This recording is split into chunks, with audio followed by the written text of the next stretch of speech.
Queridos estudiantes de grado 11, espero se encuentren bien. Este es un pequeño video que les va a explicar las temáticas de la primera guía, que son la clasificación de las ondas y los dos primeros fenómenos ondulatorios, que son la reflexión y la refracción. Entonces, resulta que las ondas se pueden clasificar según su fuente, su medio y su dirección de propagación. Entonces, miremos la fuente. Las ondas se pueden crear de dos formas: por perturbación o por vibración. ¿Cuál es la diferencia? Si una onda se genera por perturbación, modifica la fuente al producirse. Si se crea por vibración, simplemente se genera la vibración de las partículas o de las cuerdas y vuelve a su estado inicial. Entonces, les voy a poner un ejemplo. El primer ejemplo que vamos a ver es por perturbación. Nosotros tenemos este papel, ¿sí? Si yo empiezo a romperlo, se genera un sonido. El sonido es una onda, ¿sí? Si ustedes ven el papel, antes era uno, quedó totalmente roto. Entonces, como se modificó el medio donde se produjo, significa que esa onda de sonido fue generada por perturbación. Miremos una por vibración. Entonces, por ejemplo, ¿sí? Yo tengo esto, se generó también el mismo ruido. Ese golpe es una onda sonora. Si yo hago esto, ¿sí?, se genera otra onda sonora. Pero como el medio donde se generó no cambió, significa que fue generada por vibración. Las moléculas internas vibran y eso hace que se genere la onda, en este caso ondas de sonido. Ahora, la otra clasificación es por medio de propagación. Pueden ser o mecánicas o electromagnéticas. Las ondas mecánicas son ondas que necesitan de un medio para propagarse. Se produce, pero necesita viajar en un medio. Una onda que es muy importante, que es mecánica, es el sonido. El sonido necesita las moléculas del aire, necesita la atmósfera para llegar de un lugar a otro. Mientras que las electromagnéticas son ondas que pueden viajar en el vacío. Este tipo de ondas, la más importante es la luz. Por eso es que puede haber luz en la estratosfera. ¿Sí? Así no haya atmósfera, la luz puede viajar en cualquier medio, incluso el vacío. Las ondas de radio también son un ejemplo de ondas electromagnéticas. La tercera clasificación es por la dirección en que se propagan y se generan. Entonces están las longitudinales y están las transversales. La longitudinal, por ejemplo, si yo grito en la dirección de allá, el sonido sale de mi garganta en esa misma dirección. O sea, en la fuente y la dirección del sonido es la misma, en ese caso es longitudinal. En la transversal es cuando la fuente tiene una dirección y el desplazamiento otro. Entonces me explico. Tenemos aquí este lazo, ¿sí? Entonces, para empezarla a mover, yo empiezo moviendo esto hacia arriba, ¿sí? Eso sería el origen.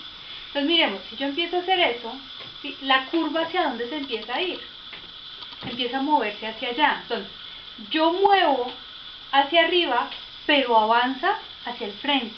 Quiere decir que, como pasa esto, mi dirección inicial es hacia arriba, pero empieza a moverse en esta dirección, significa que es transversal. ¿Listo? Cuando el origen y la dirección en que se mueve son direcciones diferentes. Listo. Esa es la clasificación más importante que tenemos nosotros para las ondas. Ahora, resulta que vamos a ver los dos primeros fenómenos ondulatorios, que son la reflexión y la refracción. Entonces, la reflexión es un fenómeno muy conocido porque ustedes lo hacen o lo identifican cuando se miran a un espejo. El espejo genera un reflejo. ¿Por qué pasa eso? Porque resulta que la luz está viajando en el aire y se encuentra con un obstáculo. En ese momento el obstáculo es el espejo. Cuando choca con el espejo, se devuelve, ¿sí?, y cambia la dirección. Siempre la reflexión cambia la dirección, pero la intensidad de la luz o de la onda no cambia. Se refleja en dirección contraria. ¿Cuál es la característica más importante? El ángulo con el que entra al obstáculo es el mismo ángulo con el que sale. Es uno de los fenómenos más sencillos que hay con ondas. El segundo fenómeno que vamos a ver es la refracción. ¿Cuándo se produce la refracción? Cuando una onda, sea de luz, sea de sonido, etc., está viajando en un medio y pasa después a otro medio. Cuando hay ese cambio de medios, algo tiene que pasar con la onda. O viaja más rápido, o viaja más lento, se desvía, pero la onda totalmente debe tener algún tipo de modificación. Entonces, la refracción se produce cuando la onda viaja de un medio a otro. Entonces vamos a mirar algo muy sencillito.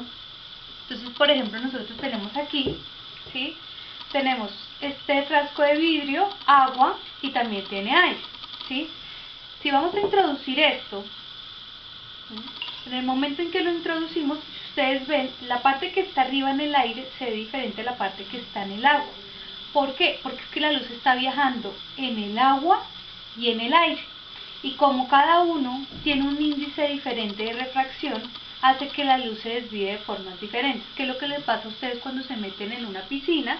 La parte que está sumergida en la piscina se ve más ancha y más pequeña, mientras la parte que está externa en el aire se ve totalmente normal. Eso es lo mismo que pasa en este caso, y eso es por la refracción. El arco iris también es un ejemplo de refracción, que es cuando la luz se refracta en las gotas de lluvia. En este fenómeno sí hay una ecuación que vamos a utilizar, que es la ecuación de refracción. Entonces, es esta que aparece acá. Lo que nos dice es que el seno del ángulo, este ángulo 1 es el ángulo con el que viaja en el primer medio, sobre el seno del ángulo 2, que es el que viaja en el segundo medio, igual a la velocidad que viaja la onda en el primer medio sobre la velocidad en el segundo medio.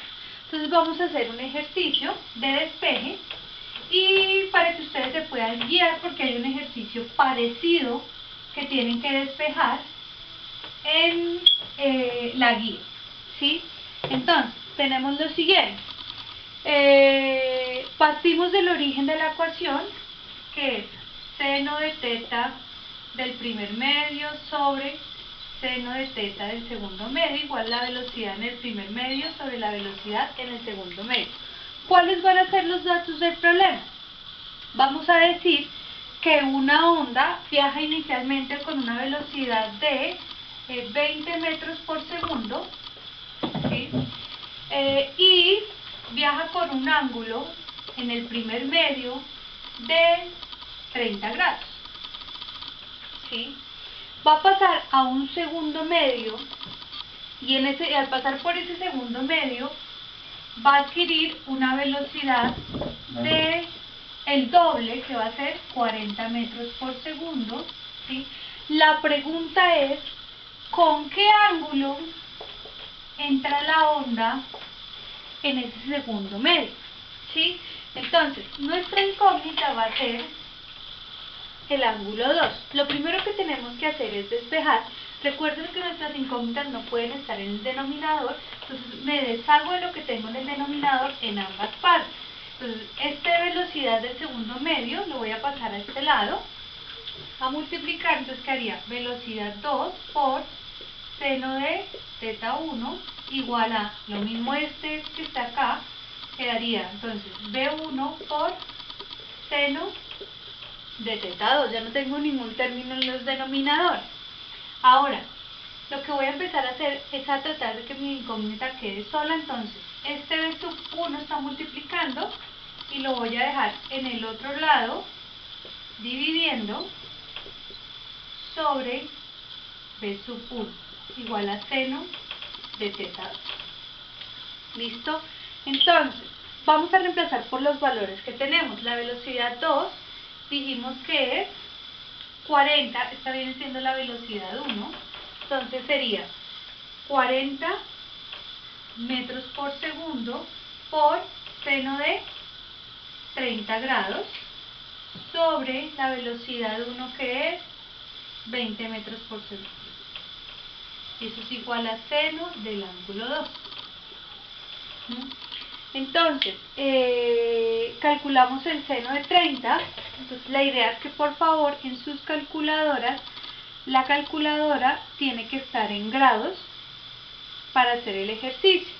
Y esto nos da 0.5. Entonces tenemos 40 metros por segundo por 0,5, que es el seno de 30, sobre 20 metros por segundo, igual a seno del ángulo 2, ¿sí?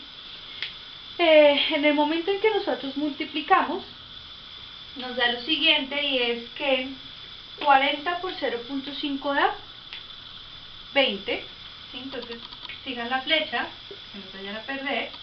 Entonces quedaría 20 metros por segundo sobre 20 metros por segundo igual a seno del ángulo 2, ¿sí? En este caso podemos cancelar las unidades porque recordemos que los ángulos no tienen unidades, y la división nos daría 1 metro igual a seno del ángulo 2, ¿sí? Ahora, recordemos que el ángulo es nuestra incógnita. Esto tiene que quedar solo, quiere decir que este seno, me salgo de este seno y pasa a este lado. Recordemos que cuando pasa a este lado, que ustedes lo vieron en trigonometría, pasa como el inverso. Entonces quedaría seno a la menos 1 de 1 igual a el ángulo 2, ¿sí? Entonces, ustedes cogen la calculadora y van a sacar, entonces, seno a la menos 1 de 1, ¿sí? Y eso les da 90 grados. Quiere decir que la respuesta a nuestro ejercicio es que cuando la onda entra en el segundo medio, se refracta con un ángulo de 90 grados. Quiere decir que el medio en que entró es muy denso. Y ya terminamos el ejercicio. El ejercicio que ustedes tienen en la guía es muy parecido, para que aprendan a despejar. Si tienen alguna duda, por favor recuerden que pueden enviar sus dudas por WhatsApp, por Messenger, por correo electrónico. Recuerden que el plazo de la entrega de la primera guía es hasta el próximo viernes, y estaré atenta a cualquier inquietud que tengan. Chao, niños.